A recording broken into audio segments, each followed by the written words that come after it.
My parents called me delusional for chasing impossible dreams during my 25th birthday dinner when I announced I was leaving law school to open a bakery. And my dad threw my birthday cake in the trash, saying I didn't deserve dessert if I was going to waste my life. The strawberry buttercream splattered against the bin liner while my mother dabbed her eyes with her napkin, performing grief like I'd just announced a terminal diagnosis. My younger brother Daniel sat frozen with his fork halfway to his mouth, and my grandmother, the only person who'd taught me to bake, stared at her plate. The dining room of their Westchester Colonial went silent except for my father brushing cake crumbs off his hands onto the linen tablecloth my mother had ironed that morning. He looked satisfied. Proud, even. Like he'd finally put his disappointing daughter in her place in front of the whole family. I pulled out my phone. My hand didn't shake. I opened Instagram stories and started recording the overturned trash can with my birthday cake. Happy 25th, Rebecca, still visible in blue frosting, poking out from between coffee grounds and junk mail. I flipped the camera to my father's face, still smug, still certain he'd won. My mother reached for the phone, hissing about family privacy, but I stepped back and kept filming. I tagged Gordon Ramsay in the caption as a joke. A Gordon Grams, maybe you can teach my parents that baking isn't a waste of a life, and posted it before anyone could stop me. Then I picked up my coat, walked out their front door, and didn't look back at the sounds of my mother's protests fading behind me. I'm Rebecca Morrison, eldest daughter of Richard and Patricia Morrison, graduate of Columbia University, former top student at NYU Law. For 25 years, I'd colored inside every line they'd drawn. Pre-med track in high school until I fainted during a hospital volunteer shift. Switched to pre-law, check. Law school acceptance, check. Summer internship at my father's firm, check. But every Sunday since I was 7, I'd spent hours in my grandmother's kitchen learning to fold croissant dough and temper chocolate while she told me about the bakery she'd dreamed of opening before she married my grandfather. She'd given me her recipe notebooks last Christmas, 40 years of experiments and perfections written in her careful cursive. My parents didn't know I'd been renting commercial kitchen space for 6 months. They didn't know I'd already secured a location in Brooklyn. And they definitely didn't know that their perfect daughter had been documenting every dismissive comment, every cruel joke about Rebecca's little hobby, every time they'd thrown away something I'd baked for them. I had 3 years of evidence that tonight wasn't an isolated incident. It was a pattern. What happened next would prove that sometimes the biggest mistake people make is underestimating the person they've spent a lifetime trying to control. My phone started buzzing before I even reached my car. The notification appeared while I was sitting in a 24-hour diner in Yonkers, staring at a cup of coffee I hadn't touched. Gordon Ramsay had shared my story. Not just shared it, he'd added his own video response. I watched with my heart hammering as he stood in what looked like one of his restaurant kitchens, holding up his phone showing my video. This is Rebecca's father throwing away her birthday cake because she wants to be a baker instead of a lawyer, he said, his face tight with anger. Let me tell you something about these ignorant donkeys. Baking isn't a hobby. It's an art form. It's chemistry. It's precision. And this young woman has more courage in her little finger than you have in your entire body, mate. He pointed at the camera. Rebecca, you send me your address. I'm sending you proper equipment to start your bakery. And your parents? He leaned closer. You can tell them Gordon Ramsay thinks they're absolute muppets. My phone exploded. The video had been viewed 2 million times in 40 minutes. Comments flooded in, thousands of them, from people sharing their own stories of unsupportive parents, from professional bakers offering advice and encouragement, from strangers saying they'd drive to Brooklyn to be my first customers. Food bloggers were picking up the story. Morning show producers were sending direct messages asking for interviews. My Instagram followers jumped from 400 to 40,000 while I sat there watching the numbers climb. Someone had already created a crowdfunding page titled, Help Rebecca Open Her Dream Bakery.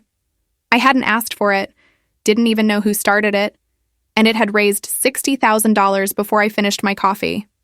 My mother called, then my father, then Daniel, then my mother again.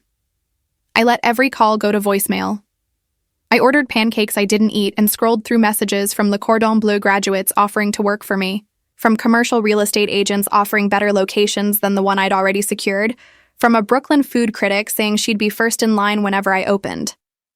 A verified account from Milk Bar's Christina Tosi commented, Your parents don't deserve to taste anything you bake. Ever. Dominique Ansel himself, the man who invented the cronut, sent a direct message. Don't let anyone dim your light. Baking chose you for a reason. By sunrise, my father's law firm was trending on Twitter. Someone had connected the dots. Richard Morrison, senior partner at Morrison & Associates, the man in the video. His firm's website was crashed from traffic. Their Yelp page had 400 one-star reviews posted in 6 hours, all referencing the video. The New York Law Journal had picked up the story with the headline, Prominent Attorney's Treatment of Daughter Sparks Outrage. My mother's charity board positions were listed in the comments. Someone found my father's LinkedIn and shared every post where he'd written about family values and supporting the next generation. I finally listened to their voicemails in the diner's parking lot as dawn broke pink over the highway. My mother crying, Rebecca, please take down that video. Your father's partners are furious. This is destroying his reputation.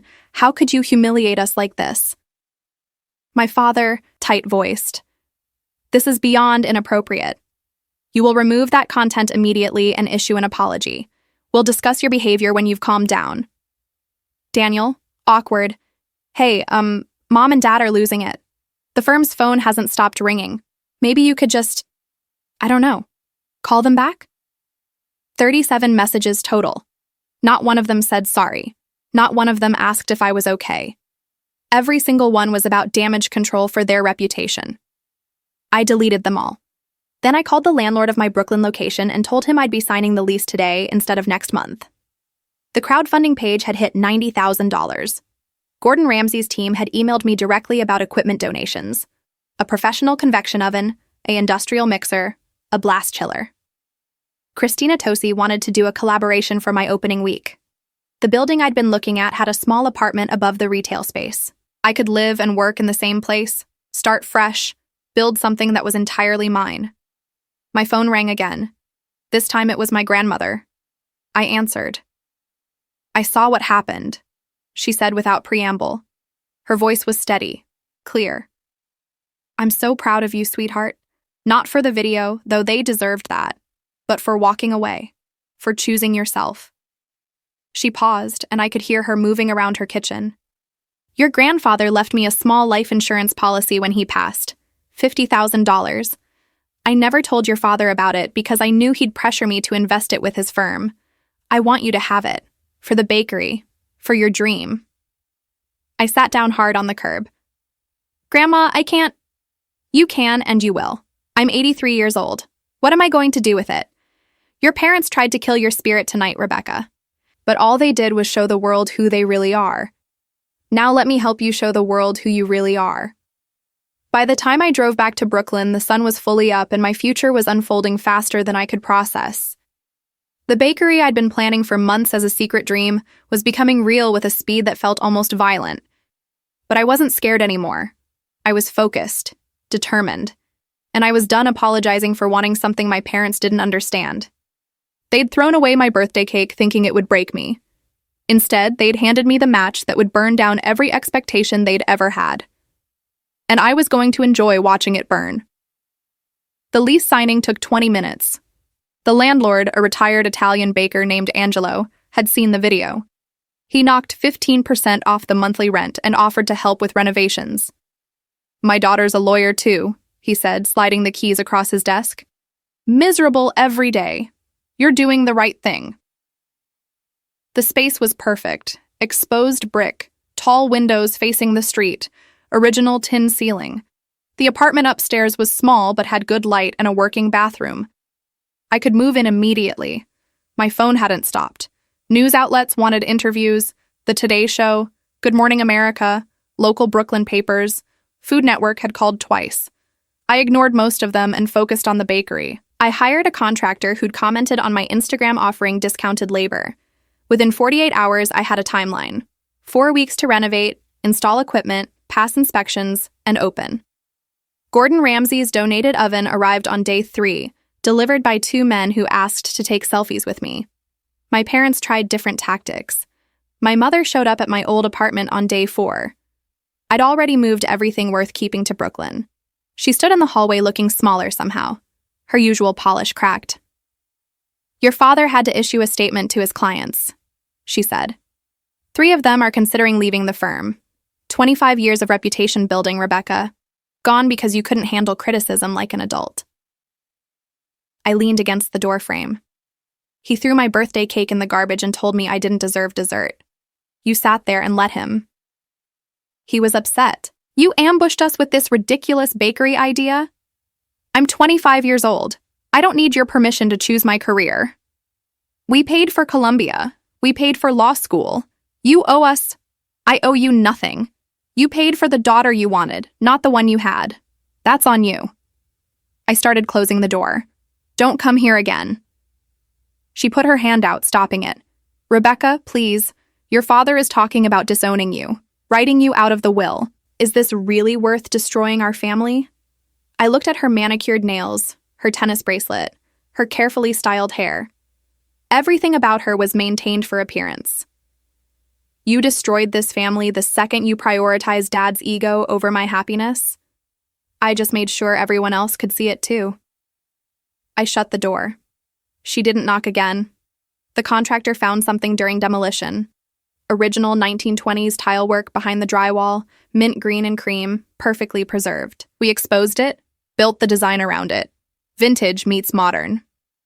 My grandmother came to see the progress and cried. It's exactly what I pictured, she whispered, touching the tile. Exactly. Meanwhile, the internet kept working.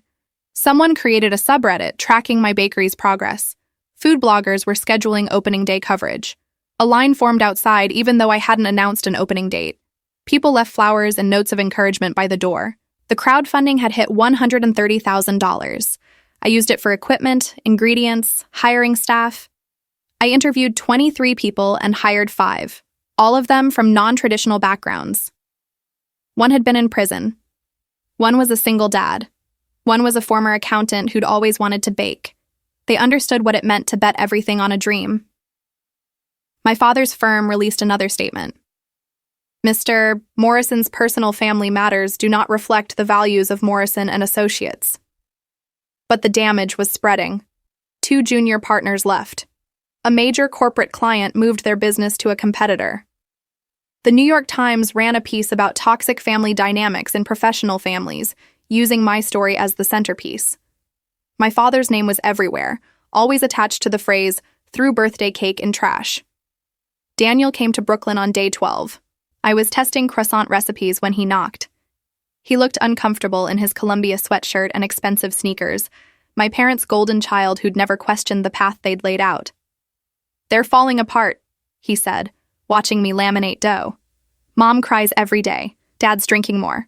The firm's hemorrhaging money from bad press. I focused on folding butter into dough.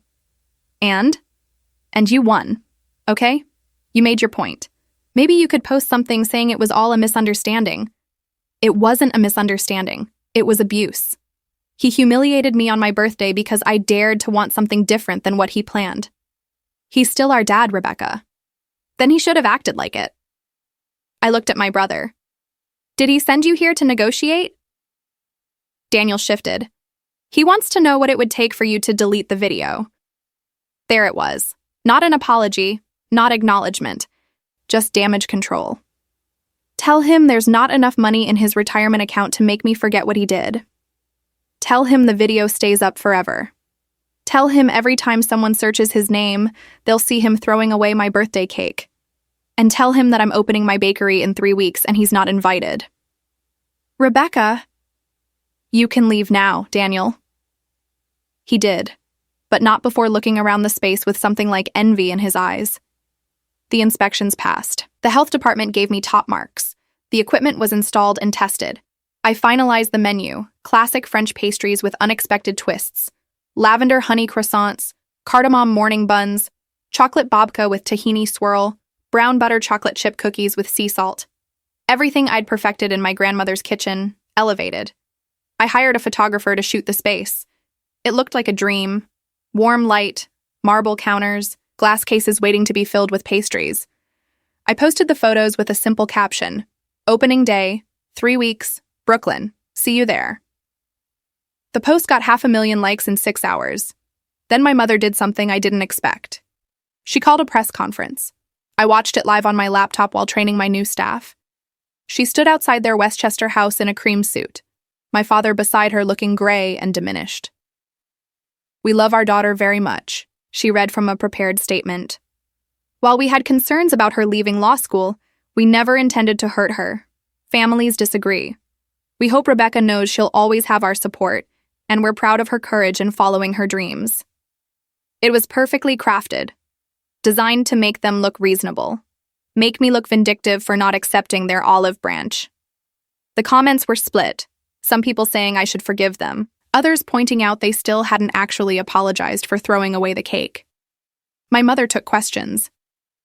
"Will you attend the bakery opening?" a reporter asked. "If Rebecca invites us, we'd be honored to be there." Putting it back on me, making me the bad guy if I said no. I closed my laptop and looked at my team. "We have 3 weeks to make this place perfect," I said. "Let's get to work." But I was already planning something they wouldn't see coming. My parents wanted to control the narrative. They thought a press conference and some pretty words would fix their reputation. They didn't understand that I'd spent 25 years watching them manipulate situations to their advantage. I'd learned from the best. And now I was going to teach them what happens when you underestimate the person you tried to break. Opening day was going to be more than a bakery launch. It was going to be a reckoning. I spent the next 2 weeks working 18-hour days, perfecting recipes, training staff, building systems. The bakery consumed everything, my time, my energy, my thoughts. But late at night, after everyone left, I planned something else entirely. Something my parents would never expect from their obedient daughter who'd always played by their rules. I started with research.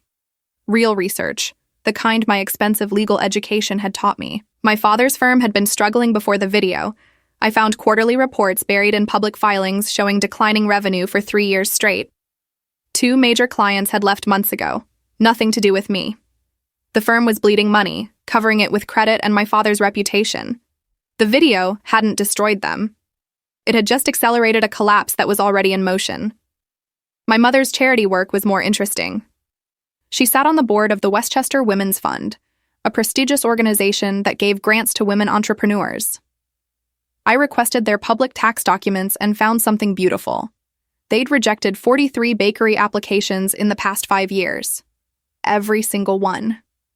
Meanwhile, they'd funded 2 art galleries owned by board members' daughters, a boutique fitness studio run by my mother's tennis partner, and a wine bar that closed within 6 months. The pattern was clear. They funded vanity projects for the right kind of women, not actual businesses, not women who came from nothing and needed real help. I reached out to 3 of the rejected bakery applicants. 2 responded immediately. Maria Gonzalez had applied for $15,000 to expand her Queens Panaderia. Rejected for lack of business experience, despite her having run the bakery for 12 years. Keisha Johnson wanted $10,000 to buy new ovens for her Harlem Soul Food Bakery. Rejected for unclear market positioning, even though she had a wait list every weekend. Both of them had been interviewed by my mother personally. Both remembered her smiling sympathy as she explained why their applications weren't quite right for the fund's mission. I invited them to Brooklyn. We sat in my bakery after hours, drinking coffee, and I showed them everything I'd found. "The fund is supposed to help women like us," I said. "Instead, it's a tax write-off for rich women to fund their friends' hobbies." I pulled out my phone. "I have $50,000 left from crowdfunding. I want to split it between you. $25,000 each, no strings, no applications, just one baker helping 2 others. Maria cried. Keisha hugged me so hard I couldn't breathe. Then I told them the rest of my plan. My mother's going to show up at my opening whether I invite her or not. It's a PR opportunity she can't resist, the supportive parent at her daughter's triumph. She'll bring press. She'll make a speech if I let her. And when she does, I'm going to ask her one simple question in front of everyone. Why did she reject your applications while approving funding for businesses that failed within months? Keisha smiled slowly. You're going to destroy her the same way she tried to destroy you. I'm going to let her destroy herself. I'm just going to make sure everyone's watching when she does. We spent the next week coordinating. Maria and Keisha would attend the opening. They'd bring documentation, their rejection letters, business records, photos of their thriving bakeries that apparently weren't good enough for the Westchester Women's Fund. I contacted a journalist from the New York Times who'd covered my original story. Want an exclusive on corruption in charity boards? I asked. She did. I contacted the rejected applicants from the fund's records. 37 women responded. Every one of them had been rejected, despite having solid business plans and real need. Every one of them had been interviewed by my mother.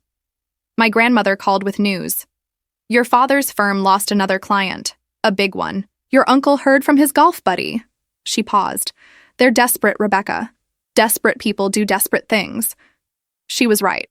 On day 19, my father tried a new approach. He couldn't call me. I'd blocked him, so he sent a letter via certified mail to the bakery. I opened it while my team prepped for a practice run. Rebecca, I'm writing to propose a solution that benefits both of us. Your bakery needs credibility. My firm needs to repair its public image. I'm prepared to invest $100,000 in your business in exchange for you issuing a public statement that we've reconciled. You'll get the capital you need. We'll demonstrate that our family has moved past this unfortunate incident. It's a fair exchange. Let me know your answer by this weekend. Dad, I read it 3 times. He thought he could buy my forgiveness, buy my silence, buy his reputation back with a check. After everything, he still didn't understand that this was never about money.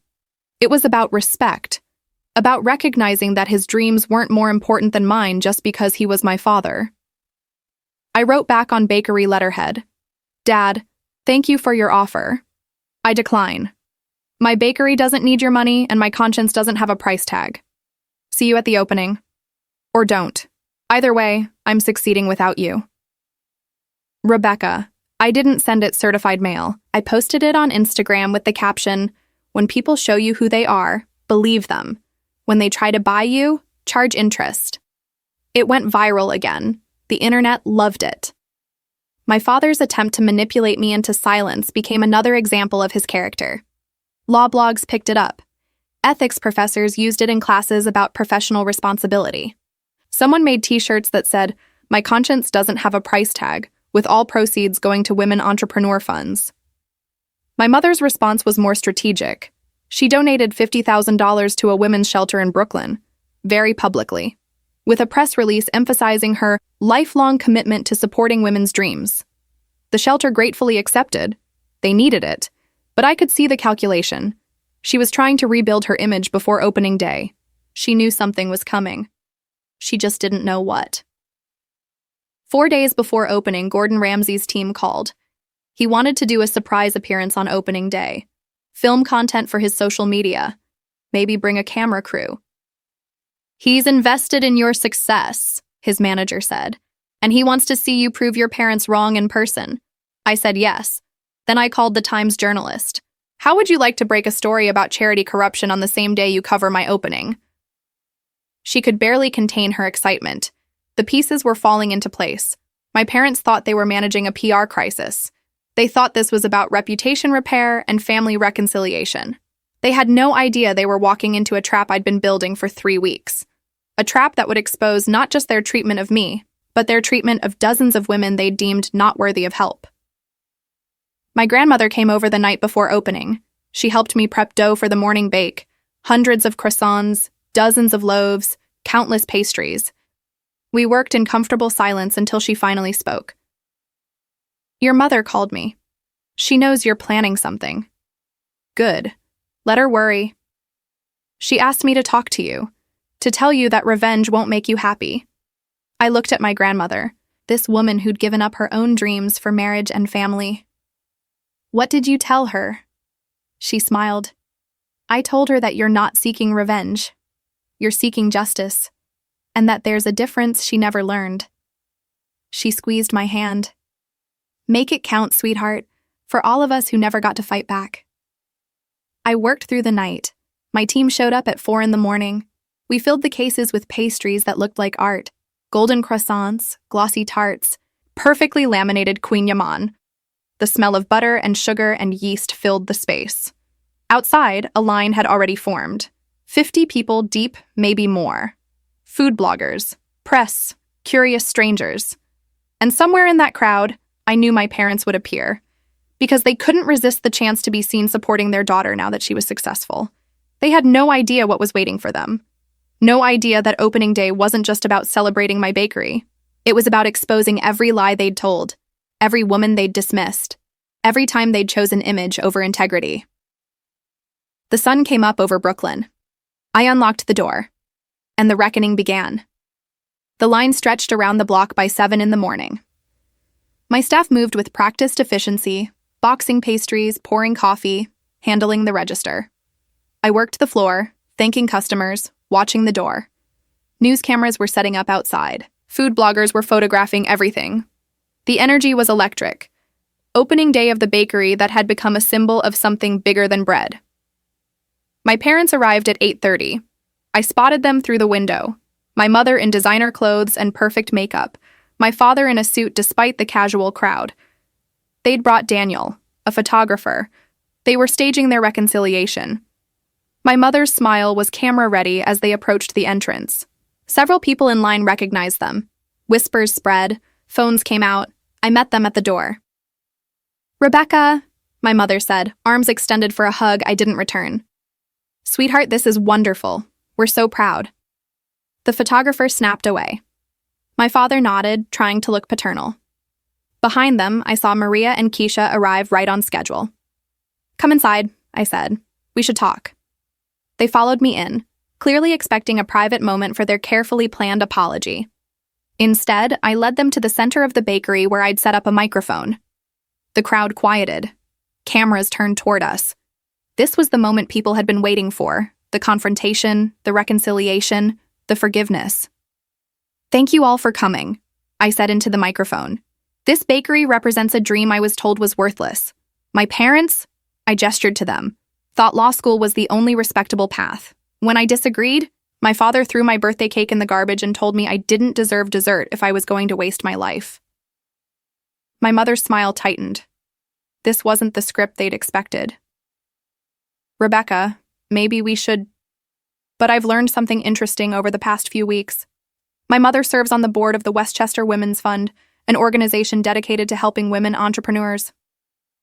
I pulled out a folder.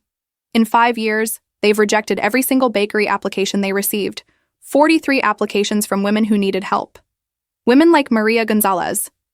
I gestured to Maria, who's been running a successful panaderia for 12 years, but was told she lacked business experience. Women like Keisha Johnson. I gestured to Keisha, who was rejected for unclear market positioning despite having a waitlist every weekend. The room went silent. My mother's face drained of color. "That's taken out of context. We have strict criteria.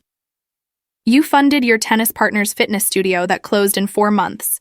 You funded a wine bar owned by a board member's daughter, but you couldn't fund actual businesses run by women who needed real help." I opened the folder. "I have 37 rejection letters here. Every woman interviewed personally by you. Every woman dismissed." The cameras were recording everything. The Times journalist was taking notes furiously. My father stepped forward. "This is inappropriate. You're embarrassing yourself." "No, Dad, I'm embarrassing you. There's a difference." I looked at my mother. "You gave a press conference saying you support my dreams, but you've spent years crushing other women's dreams because they didn't fit your narrow definition of worthy. You're not here to support me. You're here to use me for damage control." "That's not true," my mother said, but her voice wavered. "We love you. You love the version of me that makes you look good. The Columbia graduate, the law student, not the baker." I turned to the crowd. "My parents taught me an important lesson. Real support doesn't come with conditions. It doesn't appear only when success is guaranteed. It doesn't require you to be someone you're not." The door opened. Gordon Ramsay walked in with a camera crew. The crowd erupted. He strode directly to me, ignoring my parents completely. "Rebecca, this place is stunning. Show me what you've made." I walked him through the pastry cases while he tasted everything, offered genuine feedback, praised my technique. My parents stood frozen in the center of the bakery, surrounded by cameras but completely irrelevant. No one was interested in their reconciliation story anymore. The real story was corruption at a charity board, was successful women lifting other women up, was me thriving despite their attempts to break me. Maria approached my mother with her rejection letter. "You told me my business wasn't sophisticated enough for the fund's image, but I've served my community for 12 years. What's more sophisticated than that?" Keisha joined her. "You said my market positioning was unclear. But you never asked about my customers or my success. You just decided I wasn't worth helping. Other women from the line came forward. Women who'd been rejected. Women who'd been dismissed. Women who'd given up on getting help from organizations that claimed to support them. My mother was surrounded, drowning in evidence of her own prejudice. The cameras captured everything. The Times journalist was interviewing Maria and Keisha, getting their full stories. My father tried to pull my mother toward the exit. "We should leave." "That's your solution to everything, isn't it?" I said. "Leave when things get uncomfortable. Throw away what doesn't fit your perfect image." I blocked their path. "You're not leaving until you answer one question. Do you actually regret what you did to me, or do you just regret getting caught?" Silence. My father's jaw worked. My mother's eyes filled with tears, but they looked more like frustration than remorse. Finally, my father spoke. "You've made your point, Rebecca. You win. Is that what you want to hear?" "I don't want to win. I want you to understand what you did. To me. To these women. To everyone you've dismissed because they didn't meet your standards." I stepped closer. "But you still don't get it. You think this is about revenge. It's not. It's about accountability." Gordon Ramsay turned from filming pastries. "Mate, you threw away your daughter's birthday cake. You told her she was worthless for following her passion. Look around." He gestured at the packed bakery, the cameras, the line still stretching outside. "She's not worthless. But your opinion of her is..." My father's face went red. "You don't know anything about our family. I know bullies when I see them. In kitchens and families anywhere. You tried to control your daughter by destroying something she made with love. That tells me everything I need to know about your character." The crowd murmured agreement. My parents were trapped. By cameras, by crowds, by their own actions finally catching up with them. My mother looked at me with something like desperation. "Rebecca, please, can we talk privately?" "No. You made my humiliation public. Your reckoning gets to be public too." The Times journalist approached my mother with a recorder. "Mrs. Morrison, can you explain your criteria for approving fund applications? Because the pattern suggests discrimination based on class and race rather than business viability." My mother couldn't answer. There was no answer that wouldn't incriminate her further. She pushed past people toward the door, my father following. Daniel stood there looking lost, watching his parents flee from consequences for the first time in their lives. He looked at me. "What happens now?" "Now? I run my bakery. They deal with their choices, and you decide whether you want to keep following their path or find your own." He left without answering. But I saw something shift in his expression. The first crack in his certainty that our parents were right about everything. Gordon Ramsay bought $200 worth of pastries to distribute to the line outside. The Times journalist had enough material for a major exposé. Maria and Keisha told me they were planning to collaborate, a support network for women bakers rejected by traditional funding sources. My team was handling the rush brilliantly. The bakery was succeeding beyond anything I'd imagined. And my parents were driving back to Westchester with their perfect image shattered, their charity work exposed, their attempt at reconciliation turned into another viral moment of public accountability. They'd tried to buy their way back into my life and save their reputation in one calculated move. Instead, they'd given me the platform to expose everything they'd hidden behind charitable donations and press conferences. The reckoning wasn't over. It was just beginning. And this time, I wasn't the one who would be broken by it. The Times article ran 3 days later with the headline, "How Elite Charity Boards Fail the Women They Claim to Serve." My mother was named specifically. The piece detailed 43 rejected applications, included interviews with women who'd been dismissed, and exposed the pattern of funding projects connected to board members while denying help to legitimate businesses.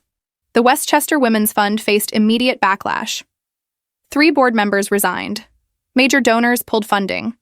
The organization launched an internal investigation that was obviously too late to matter. My mother's phone number got leaked somehow, probably by another rejected applicant. She had to change it twice. Her social media went private after she received thousands of messages from women sharing their own stories of being dismissed by people like her. The tennis club she belonged to asked her to quietly step down from the membership committee. Her charity luncheon circle stopped including her in invitations. The social isolation she'd always feared was happening, but instead of sympathy, she was getting exactly what she'd earned.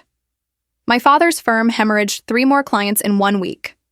The remaining partners called an emergency meeting and offered him early retirement. He refused, but the message was clear. He was a liability now. His name was permanently connected to throwing away a birthday cake and trying to bribe his daughter into silence. Law school students used his letter offering money for reconciliation and ethics classes as an example of manipulation. He'd built a career on reputation and respect. Now he had neither. The bakery thrived. I hired 2 more staff members by week 3. Gordon Ramsay featured us on his social media twice more.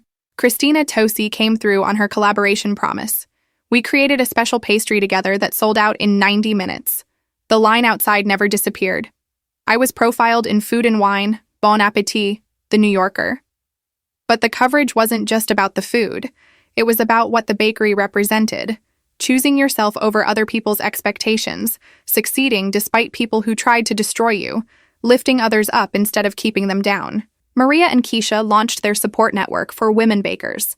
They called it The Real Rising, playing on bread rising, on women rising. I donated space in my bakery for their monthly meetings. Within 2 months, they had 80 members across New York. They created their own funding system, pooling resources to give micro grants to women who needed equipment, ingredients, or kitchen space. No applications, no interviews, just bakers helping bakers. The network got press attention. Someone started a documentary about them. My parents tried one more time. They showed up at the bakery 5 weeks after opening, without cameras, without an agenda. Or so they claimed. I was testing a new cardamom bun recipe when they walked in. My team tensed. Customers recognized them, and the atmosphere shifted immediately. Rebecca. My mother looked older somehow, worn down. We'd like to talk, really talk. No press, no performance, just family. I wiped flour off my hands. We can talk here, in front of everyone. That's my condition. My father bristled. This is private. Nothing's private anymore, Dad. You made sure of that when you threw my cake away in front of the family. I crossed my arms. Say what you came to say. My mother glanced around at the watching crowd, then back to me. I resigned from the Women's Fund Board. I'm stepping back from all my charity work.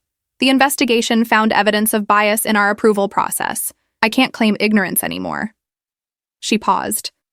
I rejected those women because their businesses didn't look like what I thought success should look like. I was wrong. It was the closest thing to an apology I'd ever heard from her. But it still centered her feelings, her realization, her learning curve, not the harm she'd caused. What about Rebecca? Someone from the crowd called out, Are you sorry for what you did to your own daughter? My mother's eyes filled with tears. I'm sorry we didn't support you. I'm sorry we tried to make you into something you're not. I'm sorry we hurt you. She looked at my father. We're both sorry. My father said nothing for a long moment. Then stiffly, I regret my actions at your birthday dinner. They were inappropriate. Inappropriate. Like he'd used the wrong fork at a fancy dinner. Not like he'd destroyed something I'd made, told me I was worthless, tried to humiliate me into compliance. The apology was hollow, forced, something they'd practiced because people told them they needed to say it. I don't forgive you, I said clearly. Maybe someday I will. But not today. Not because you showed up here and said words you think I need to hear. You destroyed my trust. You tried to destroy my spirit. You only care now because there were consequences for you. Rebecca, my mother reached for me. I stepped back. I don't need your approval anymore. I don't need your support. I don't need you to understand my choices. I'm successful despite you, not because of you. And that's something you're going to have to live with. So what? We're just done? You're cutting us off forever? My father's voice rose. We're your parents. We raised you. You deserve exactly what you gave me. Nothing. I held his gaze. You can leave now. Don't come back unless you're here as customers paying for pastries like everyone else. They stood there another moment, expecting me to crack, to show weakness, to be the obedient daughter who ultimately forgave everything. When I didn't, when I just stared at them with cool detachment, they finally left. The bakery broke into spontaneous applause. Someone started a Rebecca chant. Gordon Ramsay posted a video from his restaurant kitchen that night. That's how you handle toxic family members. No apologies, no forgiveness until it's earned. Respect. My grandmother called that evening. Your mother came to see me. She's devastated. Good. Rebecca? Grandma, she rejected 43 women's applications while funding her friends' vanity projects. She watched Dad humiliate me and said nothing. She only apologized when her reputation was ruined. I'm not required to make her feel better about facing consequences for her choices. Silence. Then my grandmother laughed. You know what? You're absolutely right. I spent 60 years making excuses for people who hurt me because family meant suffering in silence. You're breaking that cycle. I'm proud of you. The bakery became a destination. Tourists added it to New York itineraries. Food critics gave glowing reviews. I was approached about a cookbook deal, a baking show, expansion locations. I hired a business manager to handle the opportunities I never expected. By month 6, I had enough profit to pay back my grandmother's loan with interest. She refused to take it. Use it to help someone else chase an impossible dream, she said. I did. I created a grant program through the Real Rising Network. $50,000 a year for women bakers from non-traditional backgrounds. No application essays about overcoming adversity. No interviews where I got to judge their worthiness. Just a simple form. What do you need? How will it help your business? First round of grants went out to 5 women. One was a former corporate accountant who wanted to open a bakery specializing in gluten-free pastries. One was a refugee from Syria who made traditional sweets. One was a recovering addict who found peace in baking bread. My parents sent Christmas cards, birthday cards, anniversary cards marking 1 year since opening. I didn't respond to any of them. They were still trying to control the narrative, still trying to write a redemption story where they learned and grew and earned forgiveness. But I wasn't interested in giving them that ending. Some things don't deserve forgiveness. Some people show you exactly who they are, and believing them means accepting that they'll never be what you needed them to be.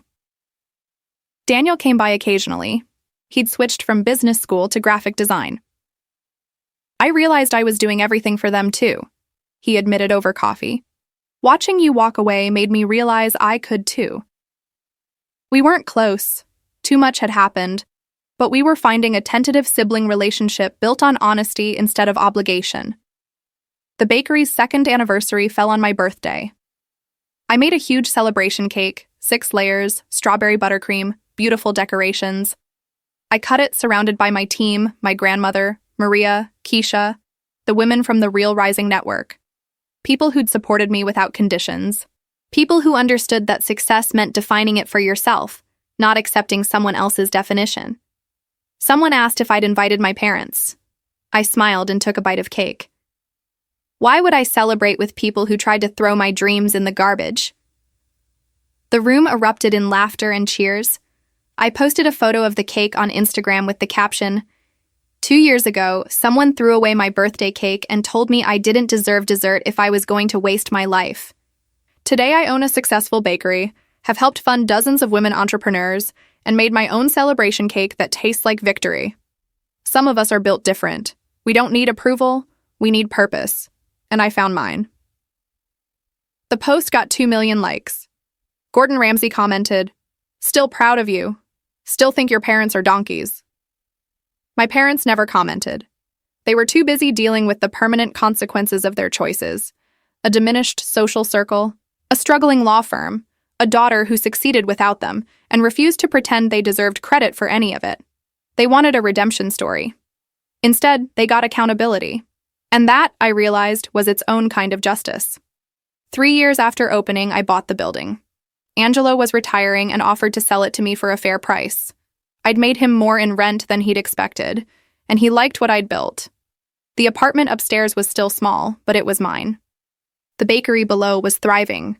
I'd expanded to catering, wholesale accounts with coffee shops across Brooklyn, and a weekend brunch menu that had people lining up at 6 in the morning. My parents' firm dissolved. The remaining partners voted to disband rather than continue operating under the Morrison name, which had become synonymous with ethical failures. My father took a position at a smaller firm in Connecticut, a significant step down in prestige and salary. My mother's charity work never recovered. The Westchester Women's Fund restructured completely, removing all original board members and implementing blind application reviews. Too late to help the women they'd rejected, but at least future applicants wouldn't face the same bias. I saw my parents once more, by accident. I was in Westchester visiting my grandmother when I spotted them at a grocery store. They looked older, smaller. My father's suit was off the rack, not tailored. My mother's handbag was last season's style, not cutting-edge luxury. They saw me at the same moment. We all froze in the produce section. My mother started to speak. I walked past them without a word, pushing my cart toward the checkout. I had nothing to say. No anger left to express, no forgiveness to offer, just indifference. They were strangers who happened to share my DNA, nothing more. I heard my mother say something behind me, but I didn't turn around. Some people don't deserve your energy, even in confrontation. My grandmother died 6 months later, peacefully in her tentar novamente, a continuar sleep at 87. She left me her house and everything in it, including 40 years of recipe notebooks that I'd already been using, but now officially owned. At her funeral, my parents sat in the back. They didn't approach me. They knew better by then. In her will, my grandmother left a letter. Rebecca, you gave me the gift of seeing my dream realized through you. You took my recipes and made them better. You built the bakery I always wanted but never had the courage to fight for. Don't ever let anyone convince you that choosing yourself was selfish. It was survival. It was strength. And it was the best thing you ever did. I love you. Keep rising. Grandma. I framed it and hung it in the bakery next to a photo of us making croissants together. Customers asked about it constantly. I told them the truth, that she taught me to bake, and I taught her that it's never too late to see your dreams come true, even if it's through someone else's hands. The Real Rising network expanded nationally. Maria and Keisha were traveling the country, hosting workshops, connecting women bakers, creating funding opportunities. They'd helped over 300 women in 3 years.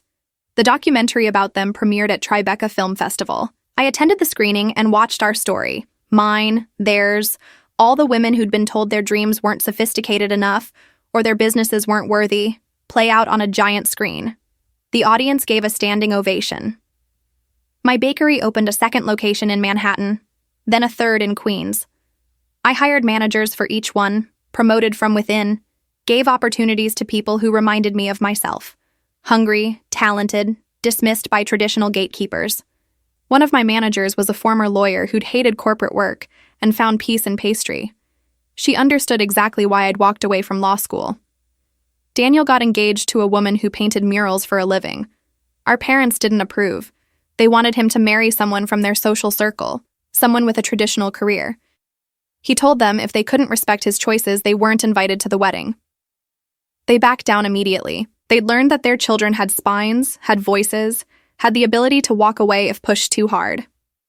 The wedding was small, beautiful, and my parents sat quietly in their seats without trying to control anything. I was asked to speak at culinary schools, business conferences, women's leadership summits. Not about baking, about choosing yourself, about walking away from paths that don't fit, about the difference between forgiveness and allowing people to continue hurting you. My talks went viral regularly. Young people wrote to me saying I'd inspired them to quit jobs they hated, leave families that demanded conformity, pursue dreams they'd been told were impractical. One message stood out. A 23-year-old woman from Texas.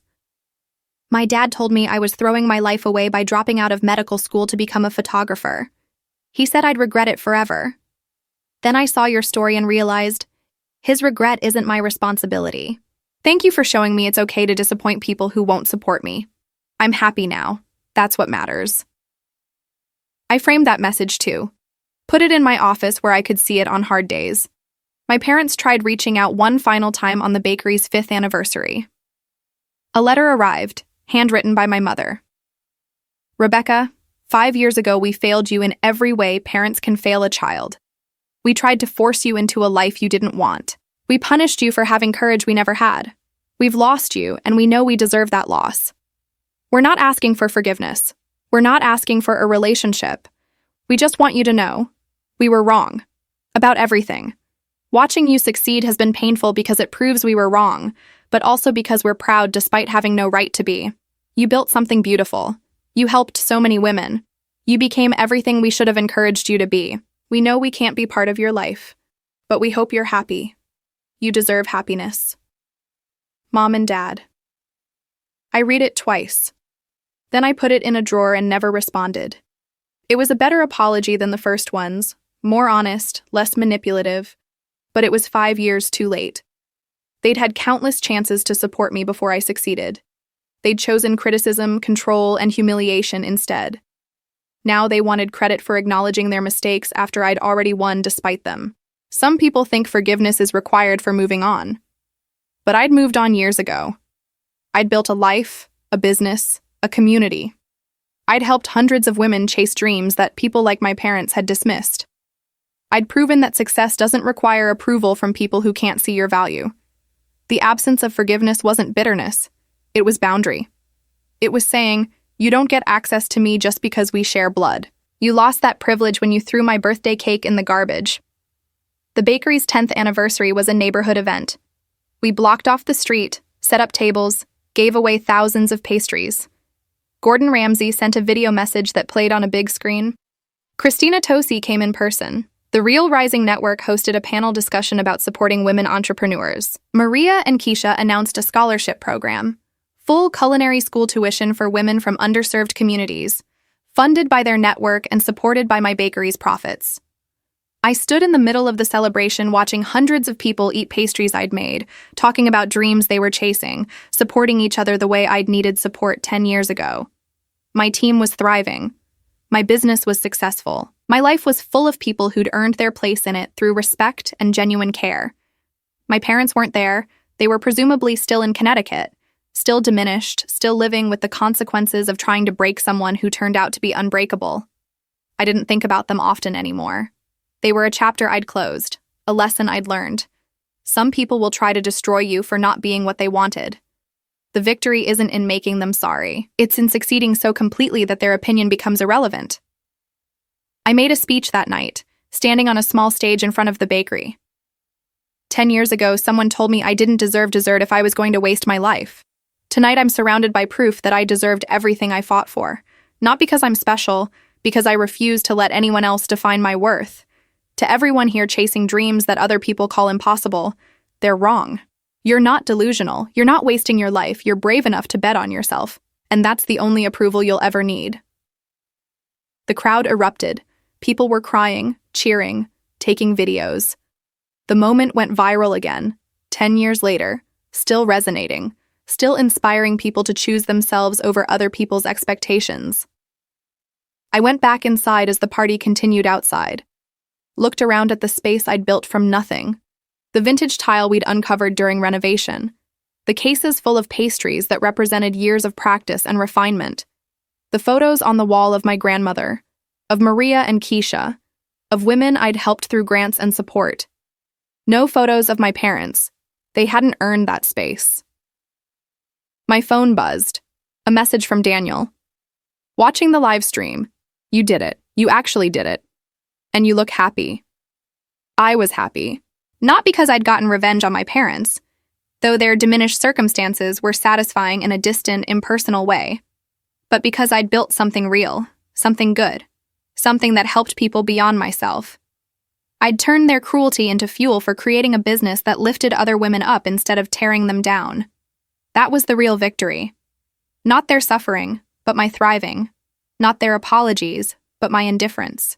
Not their regret, but my complete and total freedom from needing anything they could offer. The bakery would celebrate its 20th anniversary someday, maybe its 30th. I'd probably expand internationally. Train more bakers, fund more dreams, keep proving that the people who try to destroy you don't get to define your story. You do. And my story didn't have room for people who'd thrown my dreams in the garbage. It had room for people who'd helped me bake them into reality. That was enough. That was everything.